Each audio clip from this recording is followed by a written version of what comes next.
J'essaye de trouver de l'éclairage parce que il fait nuit. Il fait nuit chez vous en Hexagone. Et en Guadeloupe, la nuit vient de tomber. Je regarde comment... Voilà.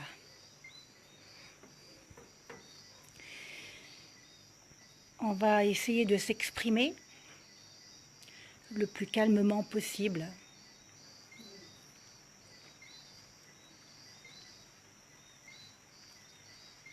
Alors, il commence à pleuvoir. Donc je vais démarrer un live. Un live, c'est bien parce que ça permet de parler avec le cœur. Rien n'est anticipé. Et j'ai envie de parler. Je vais essayer de ne pas me mettre en colère comme Olive, que je salue, de la Guadeloupe, notre gilet jaune. Je salue Olive pour cette colère incroyable. Quelle énergie à dire tout ça et tellement de vérité dans tout ce qu'il a dit.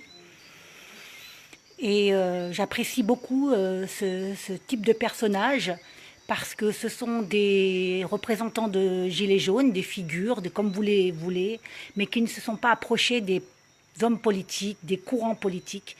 Et nous les avons observés, nous, en Guadeloupe. On sait qui a fait attention à tout ça et nous sommes partisans. Maintenant, je voudrais dire que ça suffit, tout ce qui se passe. Olive a tout à fait raison. La vidéo est sur la page de la Guadeloupe Alerte, juste en dessous de moi. Là, chut. J'ai écouté cette colère, mais je vais la répéter, quoi, mais plus calmement.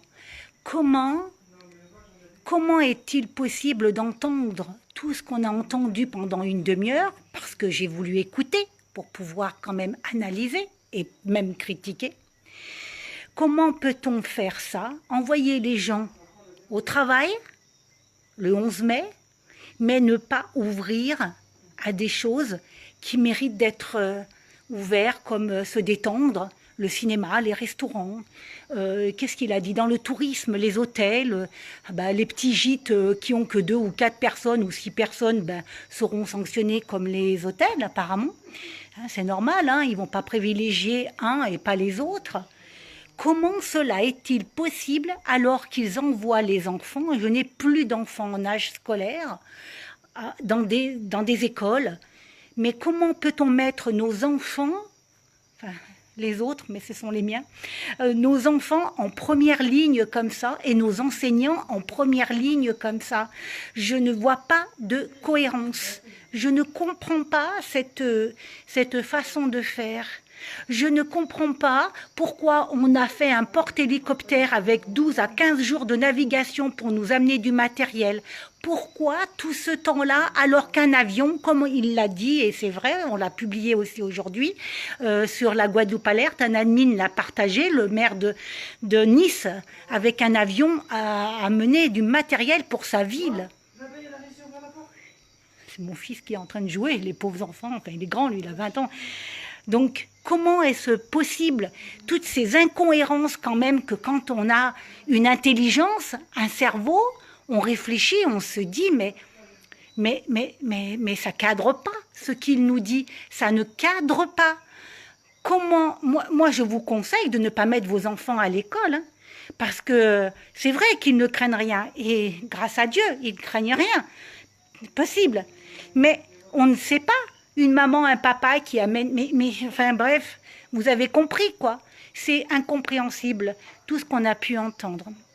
Après, on découvre qu'ils ont dépensé des millions et des millions pour gazer, pour s'armer, des LBD, et tout ce qui s'ensuit.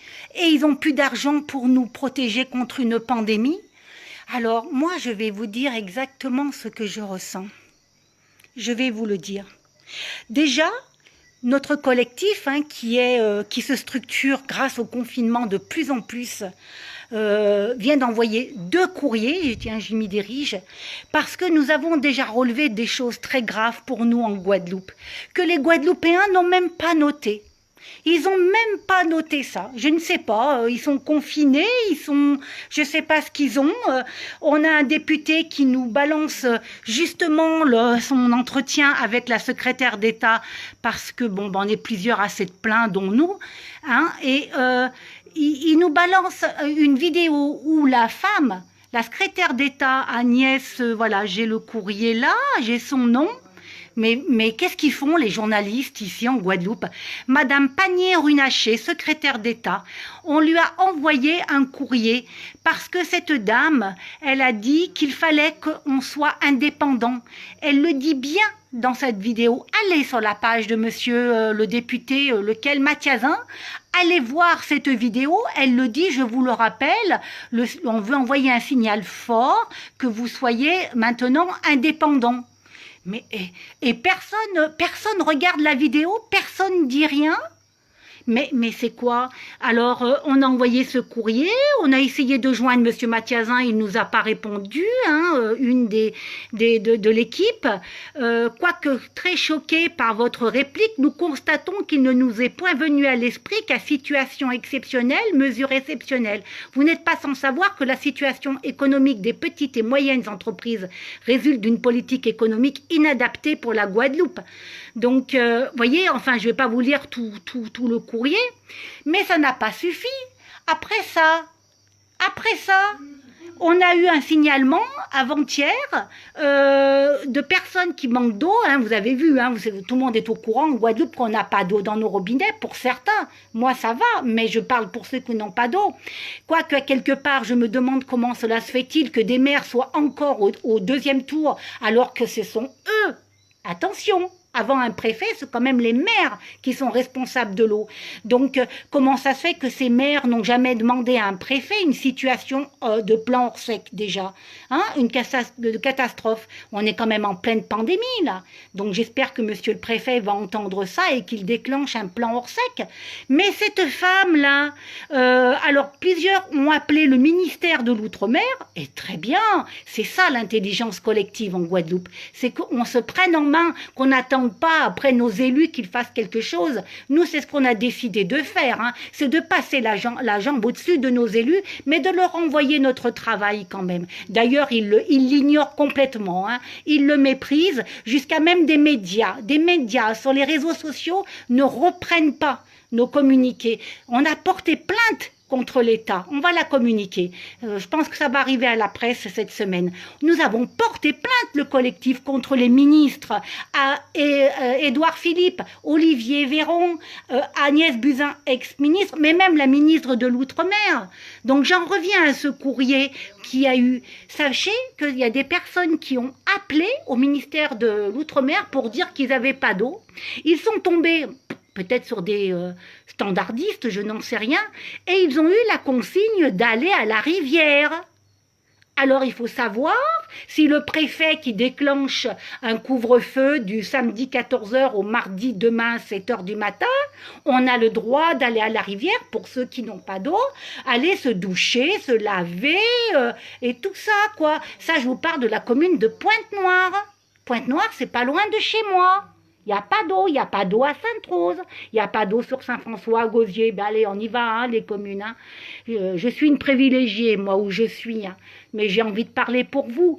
J'ai envie de parler pour vous. Donc, on envoie ce courrier qui va partir dès demain hein, à ce ministère de l'Outre-mer pour avoir fait en titre « La Guadeloupe fait-elle vraiment partie de la France ?»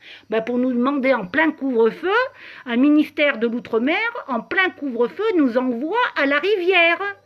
On ne comprend pas tout ça. Donc, vous avez pu voir sur la page de la Guadeloupe Alerte, hein, qui est notre réseau, vous avez pu voir le véhicule qui partait, une famille avec ses enfants se doucher. Et il y a même toute une famille autour, et les voisins, ils sont allés se doucher pour Pâques à la rivière. On a obéi, ils ont obéi. Ils n'ont pas obéi au préfet, ils ont pris la voiture et ils sont allés à la rivière. Non, mais ça va dans tous les sens, tout ça. dans tous les sens. Donc, pour finir, sachez quand même que nous avons porté plainte contre l'État. On va en parler. Bon, on ne sait pas si les médias relèveront cela, mais on n'est peut-être pas assez important ou peut-être pas assez je ne sais pas quoi, mais enfin, pas assez quelque chose pour ne pas avoir de considération par nos médias, par certains médias sur les réseaux sociaux à grande envergure, à grande publicité et qui, malgré nos messages, je ne vais pas le citer parce que j'ai pas envie de faire de la polémique, mais j'espère que vous allez le deviner, malgré tous nos messages, à snober nos prises de décision, quand même. Alors, qu'est-ce qu'on me dit? Arrêtez d'accuser à tort les autorités, vous formatez les gens dans la bêtise.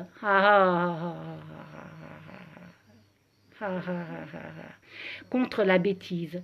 Mais dites-moi, je ne suis pas en train de dire des bêtises, je vous parle de faits réels, là. Les gens sont allés à la rivière et les gens ont téléphoné et on a l'audio. On a l'audio.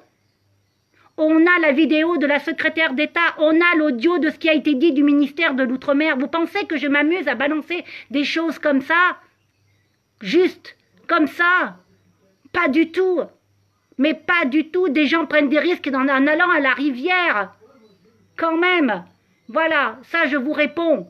Je vous réponds à ça. À Idriss, je sais pas qui, Guanitic Freyd, machin, je vous réponds. Et je suis très contente d'avoir un petit peu des personnes qui s'opposent à ça. C'est là où on voit que nous avons affaire à quelque chose qui est compliqué et qui n'est pas normal. Qui n'est pas normal. Il suffit de se poser les bonnes questions. Et ben voilà. Vous avez qu'à regarder la colère de Olive Olive et vous verrez que... les autorités, elles auront intérêt à avoir à s'expliquer. Hein. En tout cas, nous, on porte plainte. Hein. Et c'est parti à la Cour de justice de la République. Hein. Où nous avons le droit d'exprimer notre mécontentement. C'est vrai que vous faites peut-être partie du pourcentage de personnes qui est très satisfait, mais malheureusement, nous sommes plus nombreux à être insatisfaits. Donc, je continue. Ces courriers sont partis. Celui-là partira demain. Et la plainte est partie, ça va continuer. Ça va continuer, on ne s'arrêtera pas là. Parce que on ne peut plus continuer comme ça suffit. Je pense que j'ai dit ce qu'il fallait. J'aime bien arrêter d'accuser à tort tes autorités. Vous formatez les gens dans la bêtise. Dites-moi, vous savez qu'en Guadeloupe, il y a des cancers qui formatent la bêtise. Alors, s'il vous plaît, alors je ne sais pas d'où vous venez, monsieur ou madame, mais pour parler comme ça, il faut avoir un sacré aplomb et avoir aucune insécurité derrière ce que vous vivez. Derrière ce que vous vivez. Je n'ai jamais dit de ne pas rester confiné. J'ai plutôt dit comment ça se fait que le 11 mai, on puisse partir comme ça, aller travailler, mais que par contre, on peut emmener nos enfants. Mais vous avez qu'à regarder la toile, hein, c'est sans flamme. Ça s'enflamme, ce n'est pas cohérent. Alors, ah oui, Fanny, renseignez-vous avant de parler, vous ne devez pas... Oui, bien tout à fait. Surtout que les personnes qui ont justement subi ce genre de propos sont là. Là, dans les 20-30 personnes qui sont en direct sont là.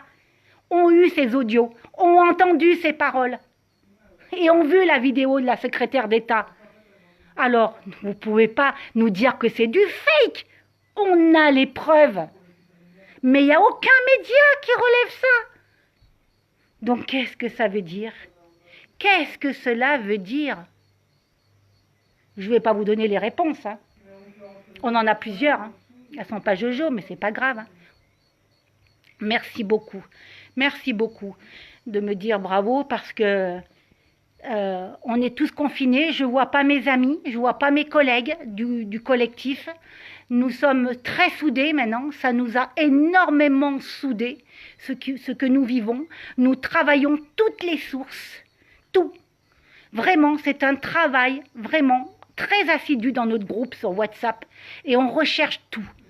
Donc, ils sont bien aussi témoins de ce que nous vivons quand nous envoyons à tel, quand nous envoyons à telle personne. Et puis, on met les captures d'écran. Et puis, on met les réponses ou pas les réponses. Voilà, on voit que ça a été lu. C'est facile, hein?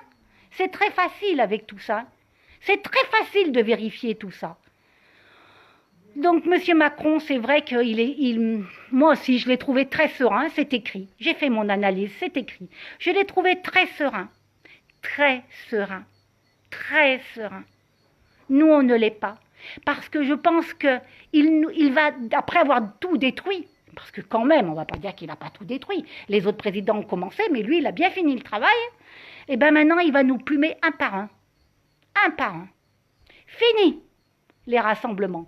Fini les révoltes ou quoi que ce soit qui ne nous plaît plus. Terminé tout ça. Je me demande, moi, l'après, comment on va en sortir de tout ça? Est-ce qu'il va nous remettre des LBD dans la figure? Est-ce qu'il va nous péter des yeux, des nez, des bouches et des je sais pas quoi encore? Il en est bien capable. Je suis désolée, hein. Comme dit Olive Olive, on a les vidéos, on a tout ça. Donc, c'est quoi tout ça? Pour arrêter la révolte qu'il y a dans tous les peuples de chaque pays? C'est pas possible. Ça a mis en colère. C'est une colère. C'est une colère due au confinement. Mais c'est une colère. Et c'est dit. Maintenant, je vais vous laisser parce que je pense que j'en ai dit beaucoup. Nous sommes le collectif constituant Justice de Guadeloupe et nous avons l'intention maintenant de mener nos luttes. Elles seront toutes écrites. Oui, le peuple est en prison au ciel ouvert. C'est bien joli ça. Donc, nous continuons. Nous avons plein de personnes qui militent sur la Guadeloupe. J'imagine que la France hexagonale, c'est pareil. Nous sommes aussi avec le collectif Guadaïdel des infirmières libérales. Mais attendez, en plus, on me dit que mais moi je sais ce qu'elles nous disent, les infirmières. On l'a dans notre groupe. Alors sachez pour votre information, la personne qui dit que machin. Nous avons obtenu, nous, le collectif, par une association d'intelligence collective, parce qu'on se reconnaît tous entre nous, elles peuvent avoir accès à 5 visières par jour. Nos infirmières libérales de la Guadeloupe et infirmiers libérales et libéraux de la Guadeloupe. Le collectif constituant Justice Guadeloupe déjà a fait ça. Alors ne me dites pas que les autorités ci et ça. Hein? Ça aurait pu arriver par avion. Non, mais franchement, un avion militaire, quoi. En cas de guerre, non, c'est pas ce qu'on fait normalement. On construit, toutes les usines devraient construire, comme le dit Olive, des masques, des blouses, des tests. Mais c'est ça une guerre. Là, c'est pas pour construire des chars et des fusils. C'est ça une guerre. Il a raison. Moi, il m'a inspiré, Olive. Il m'a inspiré. Franchement, il m'a donné envie de prendre la parole. Donc là, il y a un problème. Moi, il y a un problème là. Il y a un gros problème même. Voilà. Alors, oui, on est en prison jusqu'au 11 mai. Et pour les hôtels et tout ce qui est les autres dans le tourisme, ça sera mi-juillet, d'après ce que j'ai compris. Nous allons avoir un renouvellement des fonds, hein, le fonds de solidarité, peut-être même des exceptions en plus pour conforter cette attente. Bravo. Mais en attendant, on a tous gelé les emprunts, on a tous gelé les factures, et quand on va revenir au boulot, on n'aura pas le temps de se rebeller. Hein. On n'aura pas le temps. Hein. Parce qu'eux, ils vont derrière vont dire, bon, allez, ça y est, maintenant, hein, vous travaillez, et hop, il faut nous rembourser. Hein. Il va falloir nous rembourser. Hein. Allez, hop. Alors, il y aura l'eau, l'électricité, il y aura les assurances, il y aura les emprunts, il y aura... Vous n'aurez pas le temps de vous révolter. Hein. Allez, ça, c'est me révolter contre les autorités? Mais attendez, vous ne croyez pas que depuis pas mal de temps, on aurait pu faire quelque chose avant? Nous, on nous a, comme le dit la plainte, on a accepté des bateaux de croisière, on a accepté les avions, on aurait peut-être préféré arrêter tout ça bien avant, 2 mois avant. On a fait un tour aux élections aussi, on a fait le premier tour, comme partout. Franchement, je me lève contre les autorités? Mais oui, alors dans ce cas-là, oui, parce qu'il y aurait pu y avoir mieux, hein. Il y aurait pu y avoir mieux comme décision. Hein. Et puis, quand on regarde l'Allemagne, 48 heures après, les entreprises, tout était réglé. Hein. Voilà, je crois que j'ai tout dit. Bon, allez, je vous laisse. J'avais besoin, parce que à un moment, de voir le mépris, tout ce qui est pour... il n'y a pas de nom, parce qu'on ne veut pas donner de nom. Si on le pense, on ne va pas le dire. Mais un jour, ça va s'arrêter tout ça. Peut-être que je ne le verrai pas, mais un jour, ça s'arrêtera tout ça, tous ceux qui nous font ça. Ça s'arrêtera. On arrive au bout. On arrive au bout. Que tout ce soit arrêté, c'est super. Ah, moi, j'ai trouvé ça génial, hein, je vous le dis franchement. J'ai dit, voilà, enfin. Un vœu qui s'exauce, tout s'arrête. Mais par contre, de la façon dont ça s'est fait, donc il va y avoir un petit retour, je pense, à ce gouvernement, à ces autorités. Moi, quand je parle d'autorité, je parle du gouvernement. Hein. Je ne parle pas ici de ceux qui sont les marionnettes du gouvernement. Hein. Ça ne m'intéresse pas. Moi, ce qui m'intéresse, c'est la matrice. C'est là. Et déjà en France. Après, on va à l'Europe. Hein. Puis après, on va là-haut, au nouvel ordre mondial, la pyramide, là, tout ça. Voilà, c'est comme ça. Alors, ici, moi, les autorités d'ici, elles ne font qu'obéir. Hein, faut pas oublier que l'outre-mer, c'est quand même des îles, c'est colonial hein, ici, hein, donc on sait comment ça marche. Hein. Voilà, bon, et bien écoutez, moi je vous laisse parce que j'avais besoin de parler. Je crois que de rien dire, de faire des sous-entendus, je l'ai dit. Et maintenant, je vous dis au revoir, bon confinement. Restez bien chez vous quand même, parce qu'on ne va pas risquer nos vies, c'est ce qu'ils veulent. Vous imaginez, 15 000 décès en France, 15 000 décès en France, toutes les retraites de gagner, là. Ah là là, on va chiffrer tout ça. Moi, je ne sais pas, hein, les minimums de retraite, c'est, je ne sais pas combien, le minimum vieillesse, mais on va chiffrer tout ça, c'est pas mal d'argent gagné. Hein. Donc, ouais. Et puis, bon, il y a aussi une mise en condition du peuple qui ne sera jamais plus pareil après. L'après.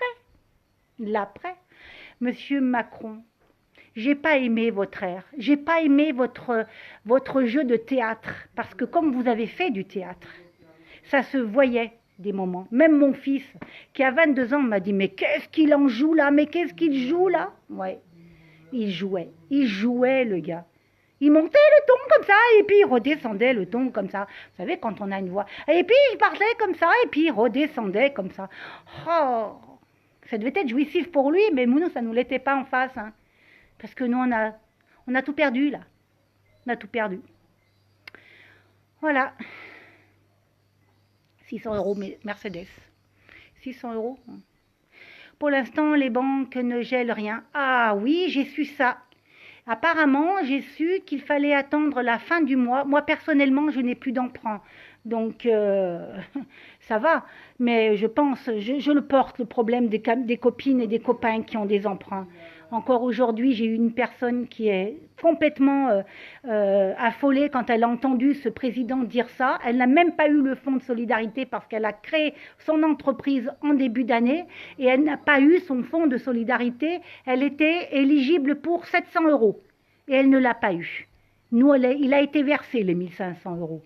Donc, voyez, et j'ai su aussi par des personnes qui ont des emprunts que c'est gelé normalement, mais ça ne sera décidé qu'à la fin du mois. La Banque de France va prendre des décisions. Ils pourront être gelés de 3, 4 à 6 mois.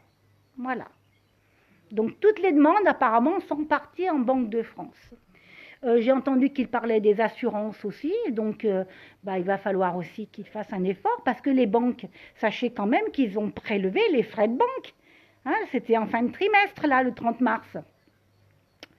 Donc, ils ont prélevé entre 200 minimum à 300 euros selon nos contrats avec nos banques.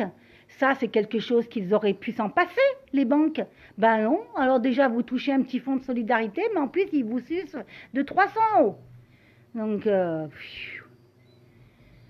ouais, bon. Eh bien, écoutez. Oui, voilà, là. On va continuer comme ça, et puis le collectif continuera comme ça. Et puis à ceux qui ça leur plaît pas, je leur dis bon vent. Au revoir tout le monde. Et je vous embrasse, ceux qui sont là avec nous.